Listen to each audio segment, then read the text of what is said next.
నాకు నా బలం గుర్తొచ్చింది. నాతో సమానంగా ప్రయాణించగల ఇద్దరే ఉన్నారు.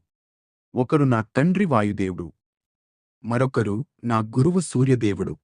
నేను ఎంత వేగంగా వెళ్ళగలనంటే, సూర్యుడు ఉదయించగానే ప్రయాణం మొదలుపెట్టి, సూర్యుడు మధ్యాకాశానికి చేరుకునేలోపే పడమర దిక్కుకు వెళ్ళి అక్కడిని తాకి, మళ్ళీ తిరిగి వచ్చి మధ్యాహ్న సమయానికి సూర్యుని చేరగలను. అంతటి వేగంతో నేను ప్రయాణించగలను. నేను సముద్రంపై ప్రయాణిస్తే నా వేగాన్ని సముద్రమే తట్టుకోలేడు. నా వేగానికి సముద్రజలాలు ఎగిసిపడతాయి. చేపలు గాలిలోకి ఎగిరిపోతాయి. ఆకాశంలోని మేఘాలన్నిటినీ నా చేతులతో కట్టేసి మింగగలను. ఒక ఊయలపై నిలబడి ఆకాశాన్ని నా చేతులతో తాకగలను.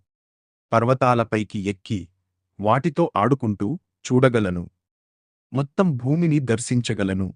సమస్త సముద్రాలను దాటగలను. వాటిని నా వేళ్ల మధ్య ప్రవహింపజేయగలను.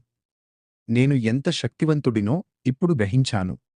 ఇప్పుడు నేను లంకకు బయలుదేరుతున్నాను.